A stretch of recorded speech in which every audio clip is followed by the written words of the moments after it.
في هذه الفصول ننتقل من فهم الأفكار وإدارتها إلى تطبيق الابتكار على أرض الواقع. نتعلم كيف يمكن تحويل الأفكار غير المكتملة إلى فرص جديدة ومشاريع ناجحة. سنتعرف على أهمية تقييم الأفكار واختيار الأنسب منها للتطوير والتنفيذ. ستكتشف معنا كيف يمكن مواجهة المشكلات غير المتوقعة والاستفادة منها للتعلم والنمو.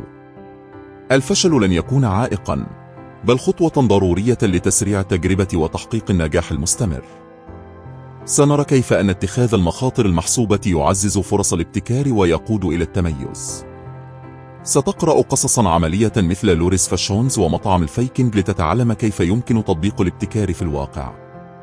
سنتعرف على الابتكار التكنولوجي وكيف يمكن استخدامه لتحسين الأداء وتقديم حلول عملية للمستخدمين. التركيز سيكون على التجربة المستمرة والتكيف مع التغيرات السريعة للحفاظ على ميزة تنافسية. في النهاية، ستتضح أمامك خريطة الطريق نحو المستقبل، حيث يكون الابتكار والجرأة والتعلم المستمر مفاتيح النجاح والاستمرارية. الأفكار ليست كلها ناجحة، لذلك يجب التمييز بين ما يستحق التطوير وما يجب التخلي عنه. إدارة سلة المهملات تعني الاحتفاظ بالأفكار غير المكتملة بدلاً من التخلص منها نهائياً. بعض الأفكار قد لا تنجح الآن، لكنها قد تصبح قيمة في وقت لاحق. المبتكرون لا يهملون أفكارهم القديمة، بل يعيدون النظر فيها باستمرار. تخزين الأفكار غير المستخدمة يمنحك مصدراً دائماً للإلهام والتطوير. القدرة على تقييم الأفكار بموضوعية تساعد على اتخاذ قرارات أفضل. عدم التعلق بالأفكار الضعيفة يوفر الوقت والجهد للتركيز على الأفضل. المراجعة الدورية لسلة المهملات قد تكشف عن أفكار قابلة للتطوير. الأفكار الفاشلة تحمل في داخلها عناصر يمكن تحسينها وإعادة استخدامها. المرونة في التفكير تساعد على إعادة تشكيل الأفكار القديمة بطرق جديدة.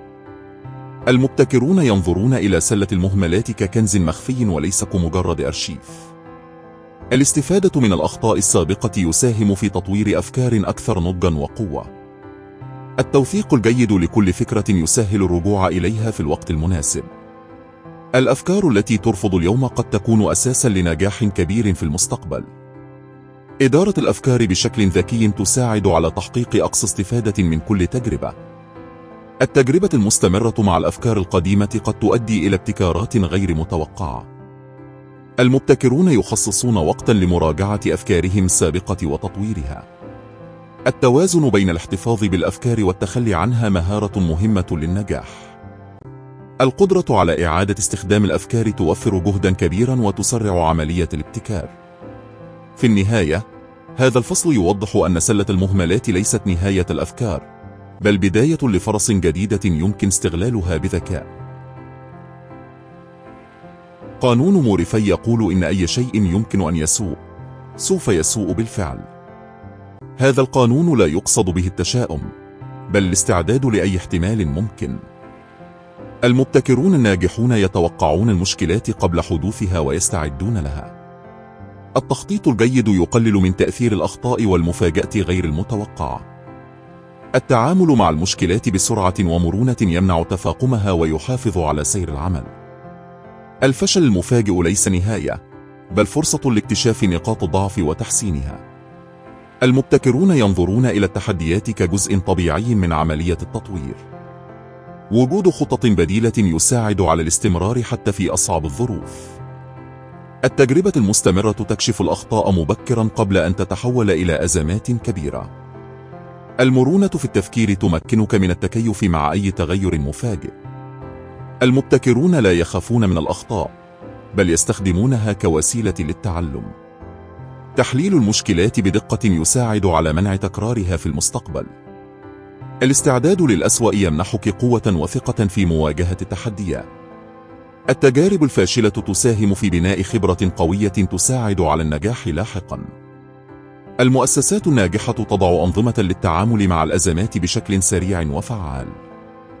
التفكير الاستباقي يقلل من المفاجأة ويزيد من فرص النجاح. المبتكرون يتعلمون كيف يحولون المشكلات إلى فرص للتطوير.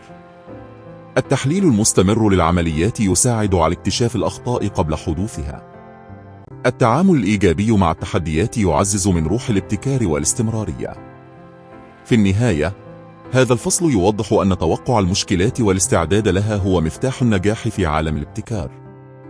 الابتكار الحقيقي لا يعتمد على تجنب الفشل، بل على تسريعه والتعلم منه. المبتكرون الناجحون يسعون إلى تجربة أفكار كثيرة بسرعة لاكتشاف ما ينجح منها. الفشل السريع يقلل الخسائر ويزيد من فرص الوصول إلى الحلول الصحيحة. التجارب الصغيرة والمتكررة أفضل من الانتظار الطويل لفكرة مثالية.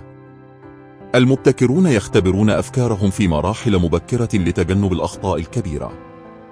التحرك السريع يمنحك ميزة تنافسية في بيئة مليئة بالتغيرات. التعلم من كل تجربة بسرعة يساعد على تحسين الأداء وتطوير الأفكار. الفشل السريع ليس علامة ضعف، بل دليل على الجرأة والسعي للتطوير. المبتكرون لا ينتظرون الكمال، بل يبدأون بما لديهم ويطورونه باستمرار. المرونة في التعديل والتغيير تساعد على الاستفادة من كل تجربة. التجربة المستمرة تظهر نقاط القوة والضعف بشكل واضح وسريع. الابتكار يحتاج إلى سرعة في التنفيذ مع وعي كاف لتقليل المخاطر. التكرار السريع للتجارب يؤدي إلى نتائج أفضل في وقت أقل. المبتكرون يتعلمون كيف يحولون الفشل إلى خطوات متتالية نحو النجاح. العمل المستمر دون خوف من الأخطاء يعزز من فرص الابتكار الحقيقي. التركيز على التعلم بدل الخوف من الفشل يفتح آفاقا جديدة للتطوير. التجارب السريعة تساعد على اتخاذ قرارات أفضل بناء على نتائج واقعية. المبتكرون يدركون أن الوقت عامل مهم في نجاح أي فكرة. الاستفادة من الأخطاء بسرعة تسرع من الوصول إلى النجاح. في النهاية، هذا الفصل يوضح أن العيش في مسار الفشل السريع هو الطريق الأقصر للتعلم والابتكار وتحقيق النجاح المستمر. ليست كل فكرة تستحق التنفيذ، لذلك يعد تقييم الأفكار خطوة أساسية في عملية الابتكار. المبتكرون الناجحون يدرسون أفكارهم بعناية قبل اتخاذ قرار التنفيذ. تقييم الفكرة يساعد على معرفة مدى جدواها وقابليتها للتطبيق في الواقع. يجب النظر إلى الفكرة من زوايا متعددة لتحديد نقاط القوة والضعف فيها.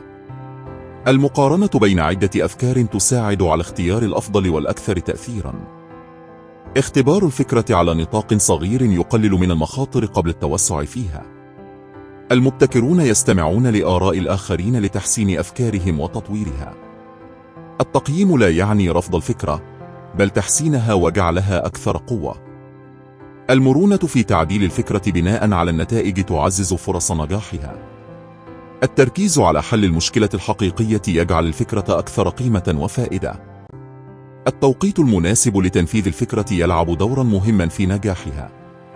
المبتكرون يأخذون في الاعتبار الموارد المتاحة قبل اتخاذ القرار. تحليل السوق يساعد على فهم احتياجات العملاء وتوجيه الفكرة بشكل صحيح. الأفكار الناجحة هي التي تجمع بين الإبداع والواقعية في نفس الوقت. التجربة العملية تظهر مدى فعالية الفكرة بشكل أوضح من التخطيط فقط. التقييم المستمر أثناء التنفيذ يساعد على تعديل المسار وتحسين النتائج. المبتكرون لا يتعلقون بأفكارهم، بل يختارون ما يخدم الهدف بشكل أفضل.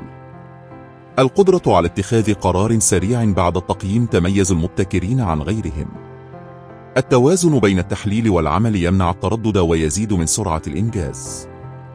في النهاية، هذا الفصل يوضح أن تقييم الأفكار بشكل صحيح هو الخطوة التي تحول الفكرة من مجرد احتمال إلى نجاح حقيقي. المبتكرون الناجحون لا يتجنبون المخاطر، بل يتعلمون كيف يديرونها بذكاء. اتخاذ المخاطرة المحسوبة يفتح الباب أمام فرص جديدة للنمو والتطور. الفرق بين النجاح والفشل غالبا ما يكون في طريقة التعامل مع المخاطر. التخطيط الجيد يساعد على تقليل المخاطر دون القضاء على روح الابتكار. المبتكرون يجمعون بين الجرأة والتحليل قبل اتخاذ أي قرار مهم. التجربة المستمرة تساعد على فهم طبيعة المخاطر وكيفية التعامل معها. المخاطرة ليست تهديدا دائما، بل قد تكون فرصة لتحقيق إنجازات كبيرة. القدرة على اتخاذ القرار في الوقت المناسب تعزز من فرص النجاح. التوازن بين الحذر والجرأة هو ما يميز المبتكرين الحقيقيين. التعلم من المخاطر السابقة يساعد على اتخاذ قرارات أفضل في المستقبل. المبتكرون لا يخافون من الخسارة المؤقتة طالما أنها تقود إلى نجاح أكبر. تحليل النتائج بعد كل تجربة يساعد على تحسين الاستراتيجية. المخاطرة المدروسة تعزز من القدرة على التفكير الإبداعي واتخاذ قرارات جريئة. المرونة في التكيف مع النتائج غير المتوقعة تزيد من فرص الاستمرار والنجاح. الابتكار يحتاج إلى شجاعة لتجربة ما لم يجرب من قبل. المبتكرون يستفيدون من كل تجربة لتطوير مهاراتهم وزيادة خبراتهم.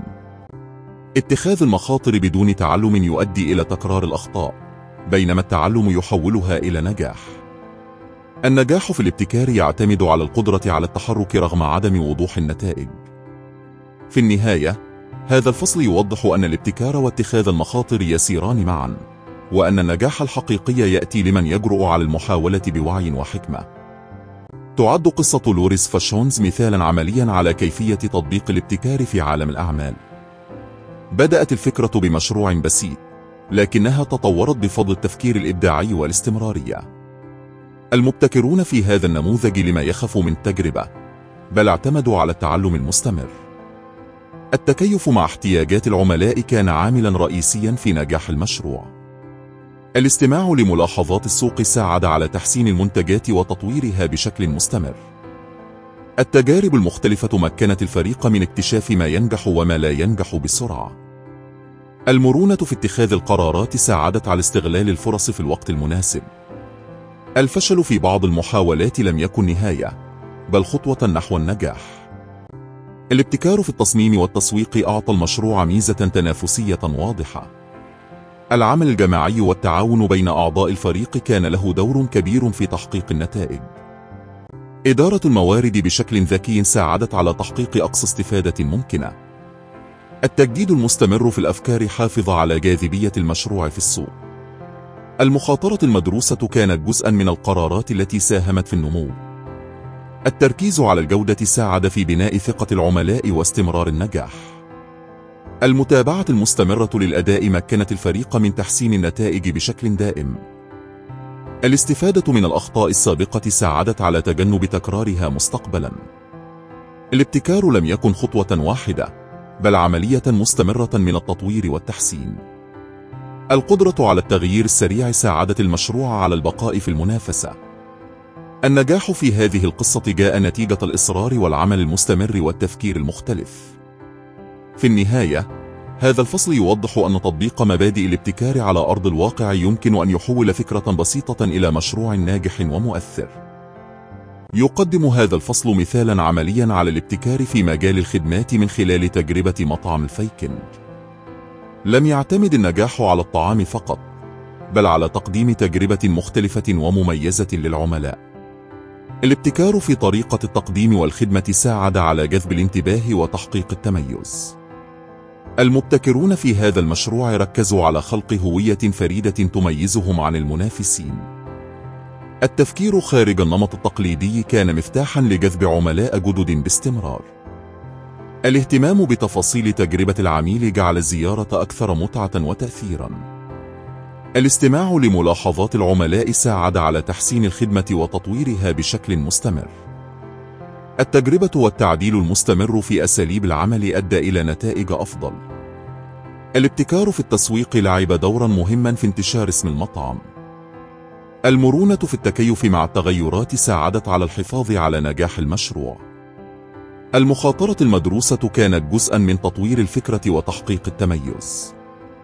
العمل الجماعي داخل الفريق ساهم في تقديم خدمة متكاملة.